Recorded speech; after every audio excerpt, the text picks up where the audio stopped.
And for lack of a better term, it's similar to like a dating app, but for podcasting. So instead of connecting people for dates, it connects people for podcast interviews. And that's the problem we set out to solve. And to date, we've just continuously improved upon that process, and it's done very well.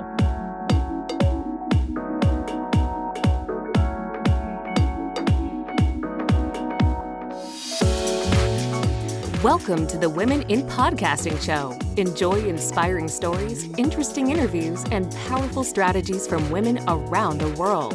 Jennifer Hensel spotlights today's top podcasters, new podcasters, and expert guests. Get tips for leveling up your life, gaining visibility, growing your business, monetizing your podcast, and so much more.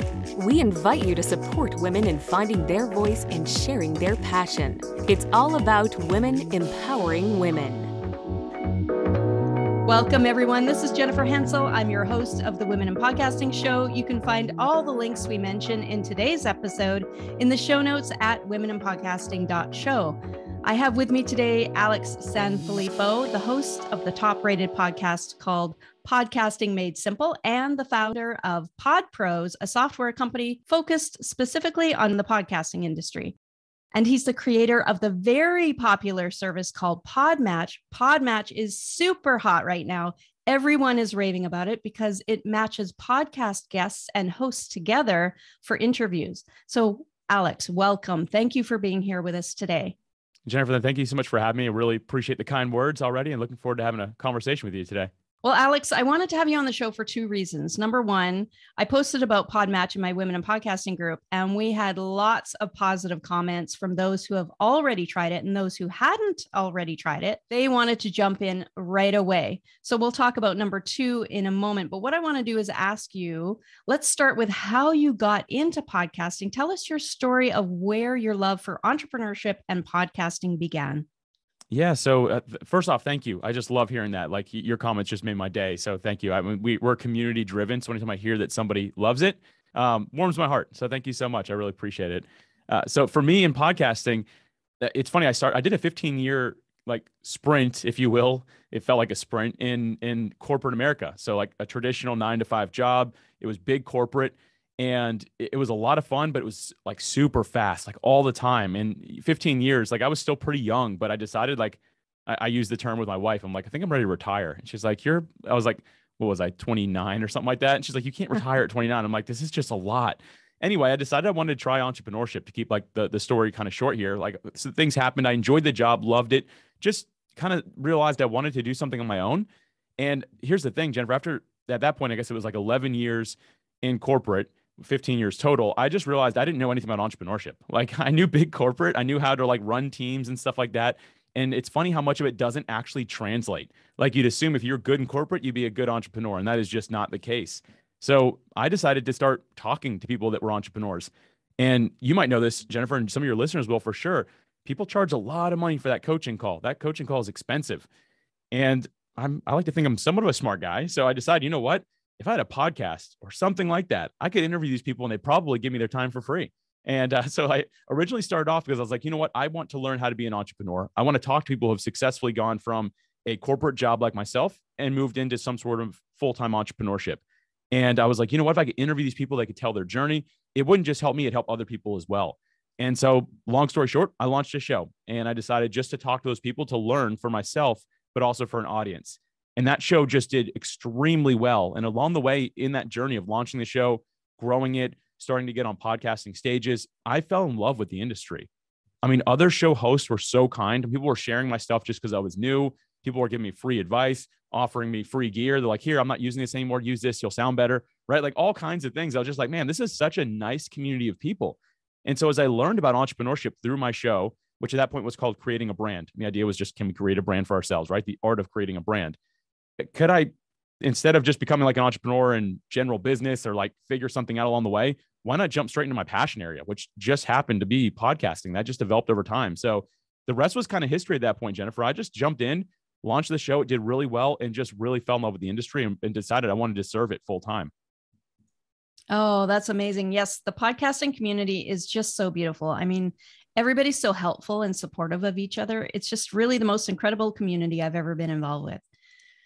Yeah, So me too. I mean, I can't, it's funny. My last industry, the 15-year sprint, again, love the job I was in. The day I left was bittersweet, but it was it was cutthroat, highly competitive, like just not what podcasting is, which I would consider being an abundance mindset. And you know that, like, everyone is in this to help each other. So sorry to cut you off there. Continue. yeah, no, totally, totally. So what led you then to create Podmatch? Because, and also, so everyone knows, I have a link in the show notes that people can use to sign up for Podmatch, and it's an affiliate link, but your support of women in podcasting goes a long way to help lift women's voices. So tell us about why and how you started Podmatch then.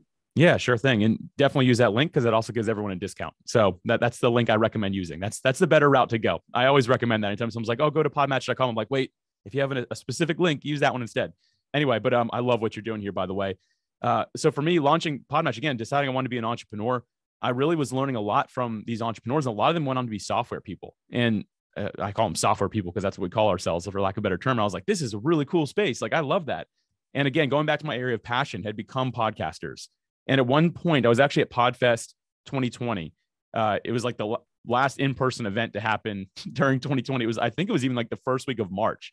And there was a couple thousand people there. And I got off stage with the intent of anybody who talked to me the rest of the event, I was going to ask them what they were struggling with in podcasting. So I just continuously said, hey, what are you struggling with? And Jennifer, time and time again, I kept on hearing, I'm having trouble finding ideal guests for my show. Can't find the right guest to come on my show. I don't know how to reach beyond my network. I just kept on hearing these things. Then, strangely enough, in the same room, there's people that weren't podcasters there. There's people that were course creators that had companies that had just released a book. And they're like, I'm like, hey, what are you struggling with podcasting? Like, nothing, I'm not a podcaster, but do you know anybody who talks about this? Because I have a book about it. And I found myself in that room literally saying, hey, you come meet this person. I just talked to them. You're like who they're looking for. So I started just connecting people there. And again, long story short, I came home and I realized, you know what, there's an idea here. This is the area I'm passionate about. This is the problem the industry has. I want to create a solution for them.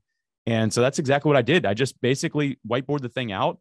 And for lack of a better term, it's similar to like a dating app, but for podcasting. So instead of connecting people for dates, it connects people for podcast interviews.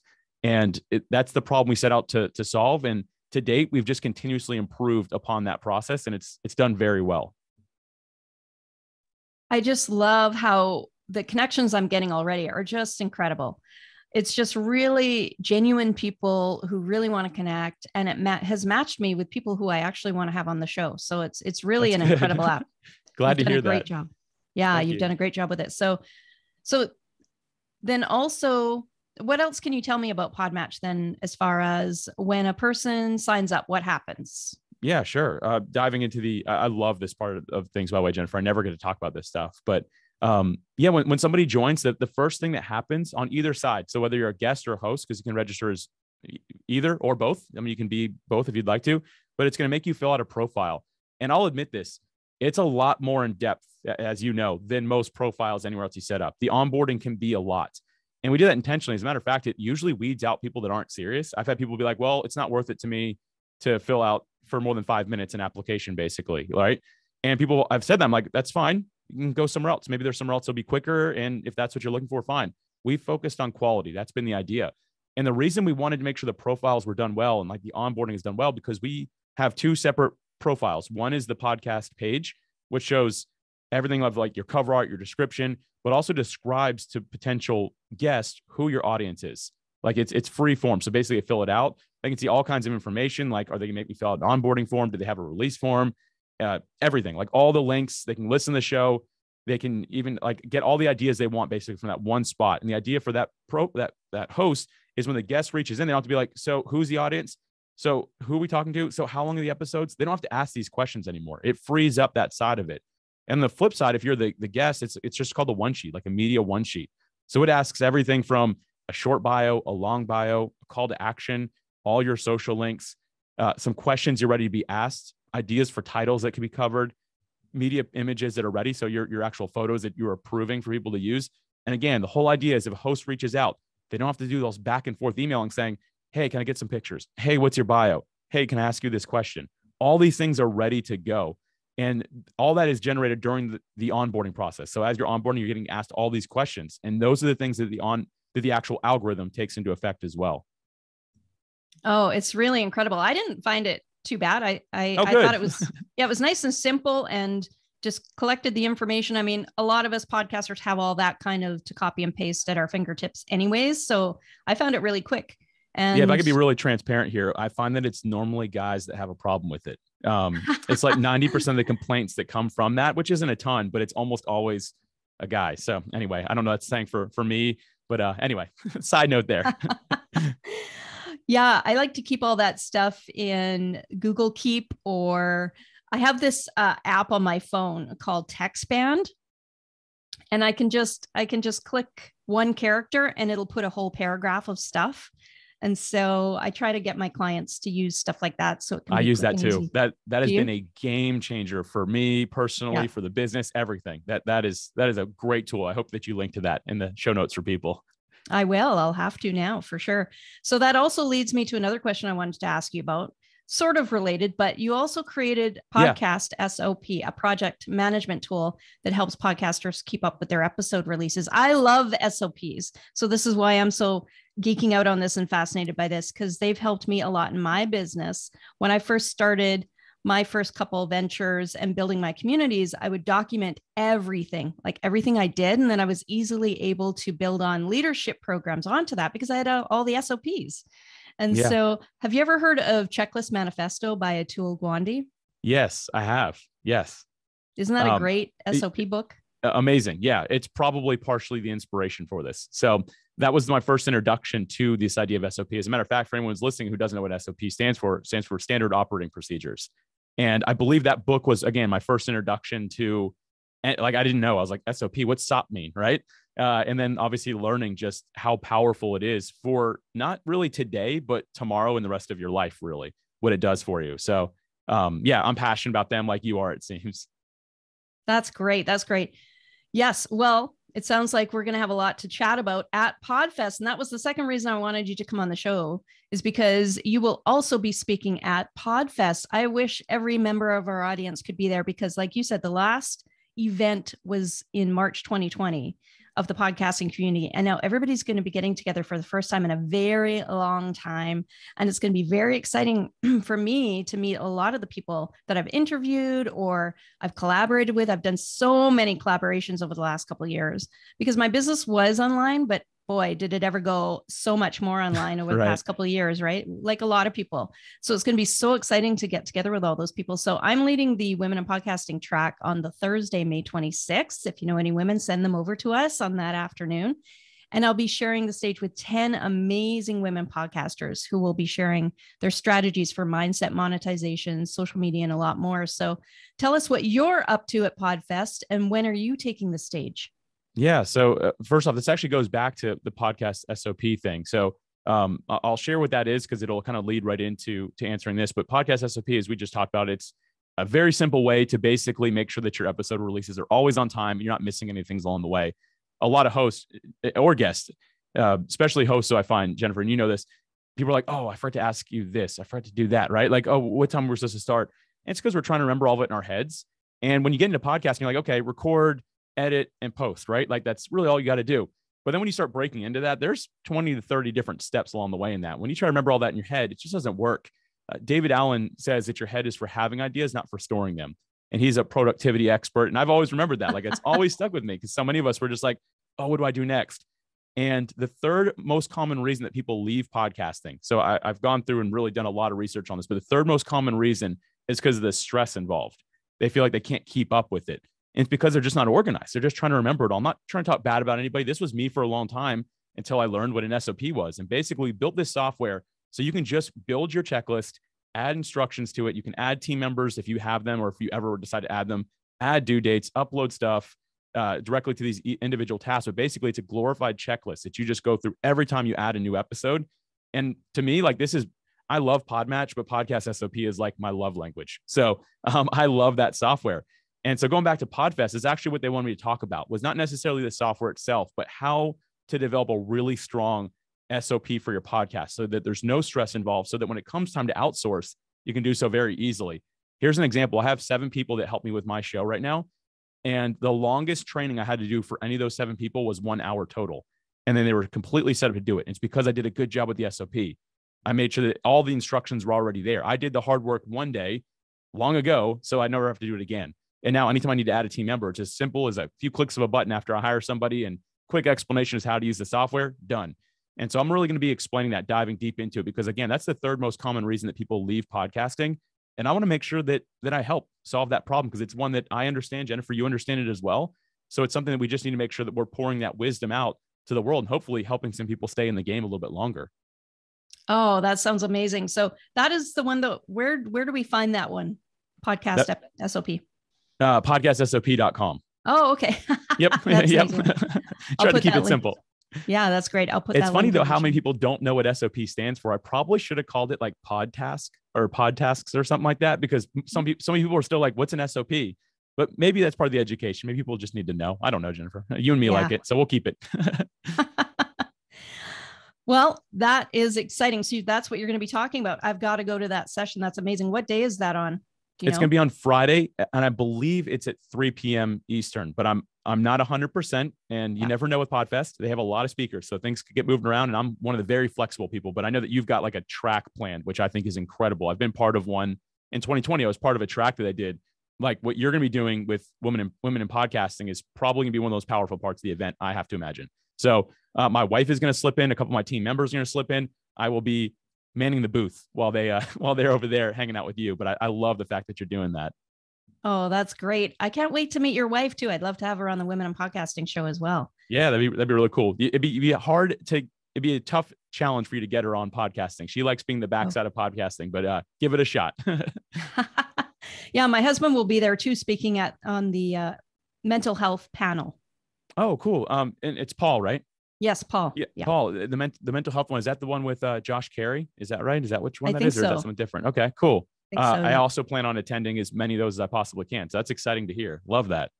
Yeah, those are some exciting tracks they've added, right? That we all needed after the couple of years we've been through.